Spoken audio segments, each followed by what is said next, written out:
Hablar de estos temas económicos con la desgracia que está ocurriendo en este momento en Valencia, donde ya hay más de 200 muertos y hay muchísimos desaparecidos, se me hace un poco ridículo, pero es el único valor que yo puedo añadir desde este canal, así que mando mi afecto y mi solidaridad a toda la gente de esa zona. También es lamentable que el gobierno que padecemos no ha perdido la oportunidad de hacer una gestión, al menos de momento, absolutamente sectaria, es decir, intentando echarle la culpa a la administración autonómica, a la demora en desplegar unidades del ejército, por ahora tampoco declaración del estado de alarma para facilitar esa acción de ayuda por parte del ejército, e incluso la vomitiva sesión del Congreso que se hizo para tomar el control de Radio y Televisión Española mientras estaba ocurriendo lo peor de esta desgracia en Valencia. Y para terminar con esta introducción, lo que me gustaría que en algún momento se aclarara es cuál es la responsabilidad de haber demolido diques, embalses, a lo largo de toda la geografía española, pero en particular en este caso en la Comunidad Valenciana, cuál es la responsabilidad que cabe a esa decisión temeraria en las muertes y en las pérdidas que se están sufriendo en este momento en Valencia.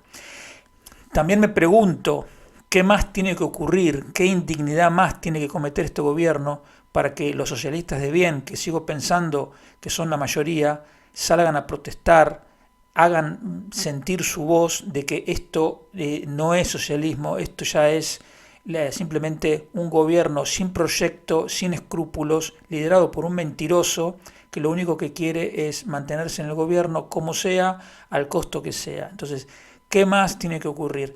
No soy para nada optimista en este sentido porque si nos ponemos a hacer el raconto de todas las cosas que en un país normal ya hubieran provocado la caída de este gobierno, y sin embargo ahí está, digamos, el nivel de enfermedad sectaria que se padece en España por esta parte de la población que prefiere que con tal de que no gobierne lo que ellos llaman la derecha, aunque en realidad hay varias derechas, pero digamos, con tal de que no gobierne la derecha, son capaces de tragar con cualquier cosa, es realmente síntoma de una enfermedad de sectarismo muy triste que ojalá algún día podamos superar. El primer tema que te quería comentar es un comentario muy breve sobre los datos del PIB del tercer trimestre que salieron esta semana. Son los datos adelantados, así que hay que tomarlos un poco con pinzas porque están hechos con un relativamente bajo porcentaje de información. Pero ¿por qué te los comento? Que yo normalmente soy reacio a comentar los datos adelantados.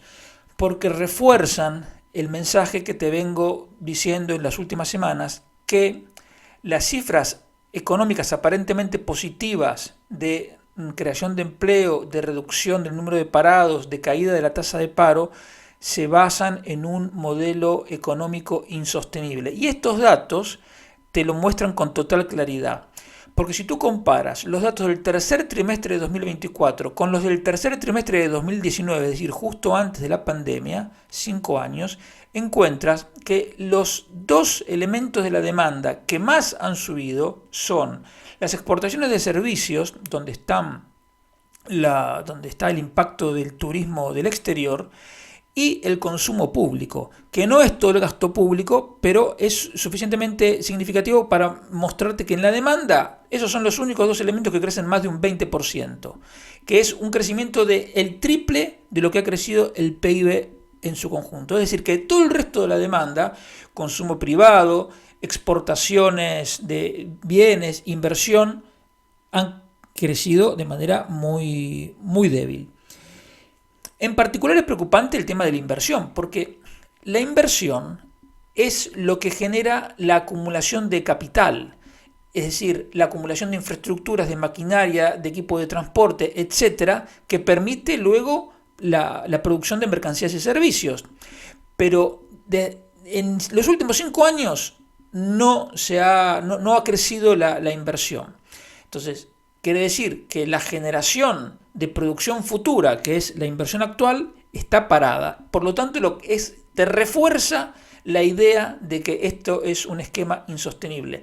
No solo, como te digo, porque el número de turistas no puede crecer indefinidamente, porque no pueden llegar 200 millones de turistas a España, no solo porque el aumento del gasto público también tiene un límite, porque en algún momento la deuda pública no habrá nadie dispuesto a financiar al gobierno de España, sino porque además, aunque esas cosas, aunque pudieran seguir llegando turistas, aunque alguien quisiera seguir refinanciando la deuda española, si la capacidad de producción de la economía no mejora, pues no se va a poder producir. Y si no se puede producir, no hay oferta. Y si no hay oferta, no hay PIB. Así de simple. Entonces, estamos en un esquema, una vez más, insostenible, y los datos del tercer trimestre lo ratifican. A mí me hace acordar esto, aunque hay algunas diferencias, a lo que pasaba en 2006, 2007, cuando el gobierno se jactaba de que España creaba una tercera parte de los empleos de toda Europa. En la crisis que empezó en 2007-2008, las cuentas públicas estaban en relativo orden, incluso hubo un par de años de superávit, y la deuda pública era relativamente baja. Al revés, la cuenta corriente del balance de pagos estaba en un déficit enorme y la deuda privada era enorme. Ahora, esos cuatro elementos están al revés, es decir, las cuentas públicas son un desastre, la deuda pública es enorme, pero la cuenta corriente del balance de pagos está en un ligero superávit desde hace años y la deuda privada ha bajado muchísimo, incluso es más baja que en varios países de Europa. Esas son las diferencias. Sin embargo, hay muchas similitudes entre la situación actual y la situación previa a la crisis de 2007-2008, que después duró hasta 2013. Es la caída de la productividad, que ahora es menor que hace 5 años. Por lo tanto, cuando cae la productividad, la competitividad también se resiente, es decir, el coste laboral por unidad producida, que también está aumentando, igual que pasaba antes. El gasto público y la presión tributaria están al alza, igual que en 2007-2008, y el empleo está creciendo.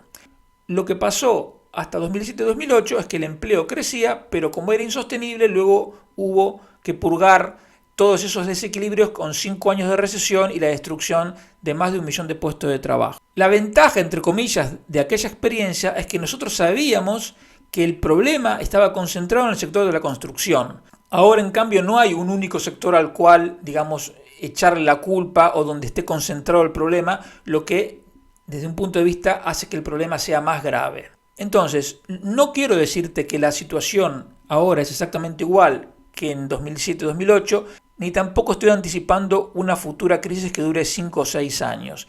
Lo que sí te quiero decir es que ya vivimos una experiencia en la que el gobierno sacaba pecho diciendo que éramos los campeones de Europa en creación de empleo. Y eso duró lo que duró porque era una creación de empleo basada en algo insostenible.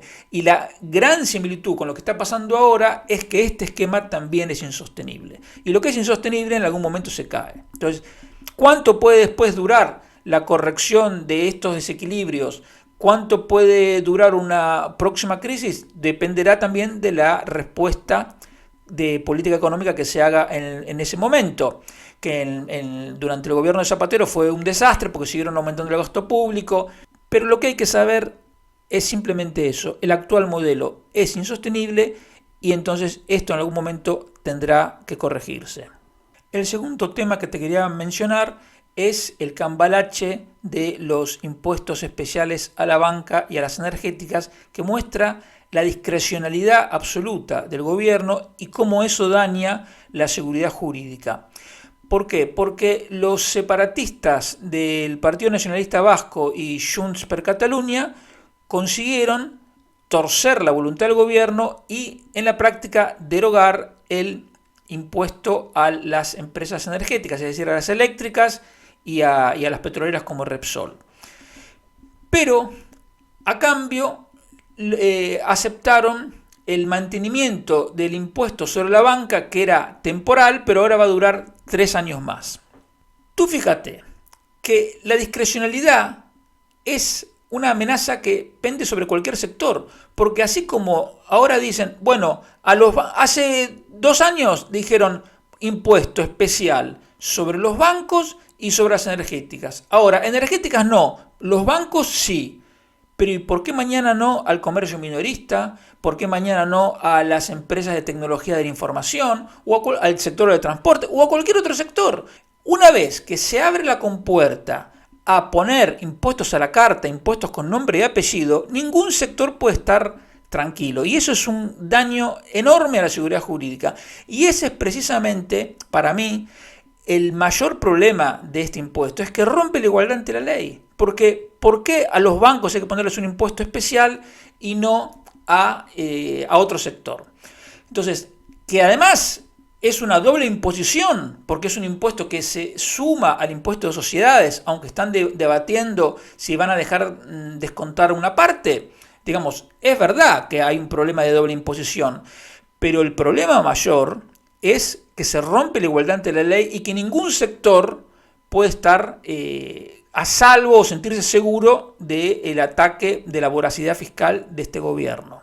Lo único positivo es que dentro del impuesto a la banca, que antes era únicamente a los grandes bancos, lo que lo hacía todavía más discriminatorio, ahora eso en parte se corrige porque va a afectar a todos los bancos, no solo bancos nacionales, sino también bancos extranjeros y además de todos los tamaños. Entonces, por lo menos es tratar de la misma manera a todo un sector, no únicamente a los bancos más grandes y dejando al margen al resto. Pero como son socialistas y no son capaces de hacer una cosa bien, se han inventado una escala progresiva también para aplicar el impuesto a los bancos. Entonces, si un banco tiene ingresos por intereses más comisiones inferior a 750 millones de euros, va a pagar el 1%. Pero si tiene entre 750 y 1.500 millones, va a pagar 3,5%. Luego, si tiene entre 1.500 y 3.000 millones de ingresos por intereses y por comisiones, por supuesto estamos hablando en términos anuales, va a pagar el 4,8%, y si son más de 3.000 millones, va a pagar el 6%. O sea, es una discrecionalidad total. ¿Por qué 4,8 y no 5 o 4,5? O sea, es realmente lamentable, pero te quiero decir que no hay que decir, bueno, esto va a afectar a los bancos y yo ya me quedo tranquilo, porque primero, como te digo, ningún sector se puede sentir seguro. Segundo, eso significa que va a haber inversiones que no se van a hacer. Lo que pasa es que como nunca sabremos cuáles son las inversiones que no se van a hacer, nunca nadie va a criticar al gobierno por eso. Pero tú puedes estar seguro de que hay inversores que pensaban invertir en España, que ante esta discrecionalidad del gobierno, que en la práctica lo que hace es impedir calcular cuál es la rentabilidad de un proyecto de inversión. Porque si tú sabes que el impuesto de sociedades es 25 o 30, lo que quieras, tú lo puedes poner en tu cálculo. Pero si tú no sabes cuánto te va a querer cobrar el gobierno de impuestos, porque va cambiando sobre la marcha, tú dices, mira, ¿sabes qué? Prefiero irme a otro país donde invierto y por lo menos el cálculo lo puedo hacer sobre bases un poquito más sólidas. Y aunque sea un impuesto a los bancos, no tengas la menor duda que lo vas a pagar tú. Lo vas a pagar tú en la forma de mayores comisiones o en la forma de menores créditos. Porque el banco, como tal, necesita una determinada rentabilidad, porque si no consigue esa rentabilidad, por ejemplo, el valor de sus acciones en la bolsa cae, entonces pasa a ser potencial objetivo de OPAs de bancos más grandes. Entonces, por una cuestión de supervivencia, necesita mantener una rentabilidad determinada. Y entonces, de una o de otra manera, el impuesto termina siendo repercutido en sus clientes.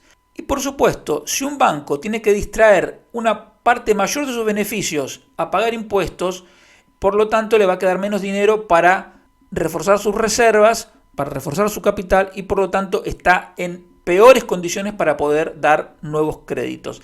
Por lo tanto, habrá pequeñas empresas sobre todo que necesiten préstamos y no lo van a conseguir por este impuesto. Porque, una vez más, cuando una empresa es muy grande, si no puede acudir al banco, va a los mercados de capitales internacionales y emite un bono, o incluso puede ir a pedir dinero a un banco en otro país. Pero una pequeña empresa no, porque es rehén de las políticas económicas autodestructivas de este gobierno. Y en tercer lugar, y siguiendo con el tema de los bancos, me gustaría comentarte lo siguiente. Habrás escuchado estos días que los bancos los que cotizan en bolsa, están publicando sus resultados trimestrales. Y esto es lo peor que le puede pasar a los socialistas de todos los partidos. Escuchar la información de que los bancos están aumentando sus ganancias. Y lo primero que no te dicen, en este caso, es que cuando te informan los beneficios del Banco Santander o del BBV o del Sabadell, etc., te están diciendo los beneficios globales, es decir, los beneficios que obtienen estos bancos en todos los países en los que operan. Entonces, en el caso del Banco Santander concretamente, que reportó unos beneficios en los primeros 9 meses del año de un poco más de 8.100 millones de euros, solo 2.800 corresponden a su negocio en España, es decir, una tercera parte. El resto viene de sus negocios en el resto de Europa, en Iberoamérica, etc. Por lo tanto, te dicen, el Banco Santander ganó 8.000 y pico de millones, está aumentando sus ganancias, claro, porque te están friendo a comisiones, etc. Pero, ¿cuánto es eso de España y cuánto del resto del mundo? No hay nunca ningún medio que te lo aclare. Y eso es lamentable. Entonces lo que hice fue tomarme el trabajo de mirar el beneficio anual, concretamente el Banco Santander, porque es el banco más grande de Europa continental, y ver cuál ha sido la evolución. ¿Y qué te encuentras? Que el segundo punto es que cuando te hablan de los beneficios, los medios de comunicación, te hablan de los beneficios en términos nominales. Pero cuando ha habido una crisis inflacionaria generada por el Banco Central Europeo en los últimos años, cuando tú comparas los datos históricos, puedes creer que es un aumento muy grande de ganancias cuando en realidad es simplemente el impacto de la inflación. Entonces, si tú ajustas por inflación los beneficios del Banco Santander, te encuentras que los 11.700 millones que ganará en todo el 2024 son más o menos lo mismo que ganó en 2007, 2008, 2009. Quiero decir, es un banco que está ganando en realidad la misma cantidad de dinero que ganó hace 15 años. Entonces, solo con ese dato no podemos estar hablando de que es un sector que se está forrando, que está aumentando las ganancias, porque, insisto, si las ganancias son iguales que hace 15, 16, 17 años, no estamos hablando de un sector que esté boyante. Pero hay otra forma que en realidad es mucho más útil y mucho más adecuada para ver la evolución de los beneficios de los bancos, que es compararlos con sus activos, es decir, ver qué porcentaje de sus activos totales representan los beneficios netos.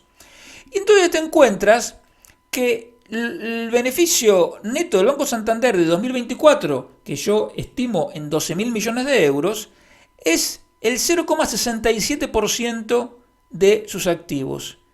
Y resulta que si tú vas para atrás, miras que, por ejemplo, en 2007 ganaron el 1% de sus activos. En el 2006 el 0,9%, en el 2005 el 0,85%, etc. Entonces, no están ganando muchísimo más que antes. En realidad, proporcionalmente están ganando menos. Porque el tema es que en el caso concreto del Banco Santander, los activos totales de 2024 son el doble que en 2007.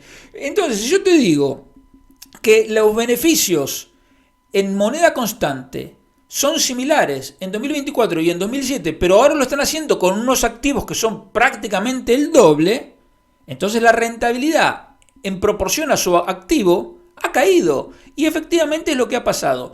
Lo que distorsiona el análisis de los resultados de los bancos es que desde 2014 hasta 2021 el Banco Central Europeo hizo una política de tipos de interés ultra bajos y eso significó que el margen de intereses se achicaba y por lo tanto la rentabilidad cayó a mínimos de 0,4% de los activos, por ejemplo, en el 2019, en el 2015, en el 2017 e incluso en 2020 hubo pérdidas. Bien, pero si tú excluyes esos años de esa política autodestructiva y antinatural de tipos de interés incluso negativos que fomentó el inflacionista Banco Central Europeo, te queda que la rentabilidad ahora todavía no alcanzó de media lo que fue en aquellos años. Si tú tomas los años de los últimos 20 años, los años con tipos de interés normales, digamos, que fueron del 2005 al 2012 y los últimos 3 años, o sea, 2022, 2023 y 2024. Tú tomas la media de esos años de la rentabilidad neta sobre activos y te da un 0,7. Y ahora, como te dije antes, en 2024 va a ser 0,67. Por lo tanto, está incluso un poquito por debajo de la media de los años normales. ¿A qué voy con todo esto? Que es falso que los bancos estén ganando más dinero que nunca y que por lo tanto toda esa propaganda hay que rechazarla porque simplemente es propaganda socialista que surge del resentimiento y del odio y de la falta de comprensión que tienen sobre el funcionamiento de una economía de mercado. Pero además te recuerdo dos cosas que los socialistas de todos los partidos parecen no comprender. Que primero, solo un banco rentable, es decir, un banco que gane dinero, está en condiciones de prestar dinero. Y en segundo lugar, que los depósitos, es decir, tus ahorros, están mucho más seguros en un banco que gane dinero que en un banco que pierda. Porque aunque es verdad que existe el seguro de depósitos, el seguro de depósitos está limitado y no es una cobertura total. Entonces, lo que te quiero decir es que la rentabilidad de los bancos no va en tu contra. Porque si tú quieres obtener un préstamo o tú quieres ahorrar y hacer un depósito a 2 años o lo que sea en un banco, a ti te conviene que el banco gane dinero, porque como te acabo de decir, es más probable que te pueda prestar y tus ahorros van a estar más seguros. Por lo tanto, una vez más, toda la prédica contra las ganancias de los bancos solo cabe en una mente resentida, socialista o comunista.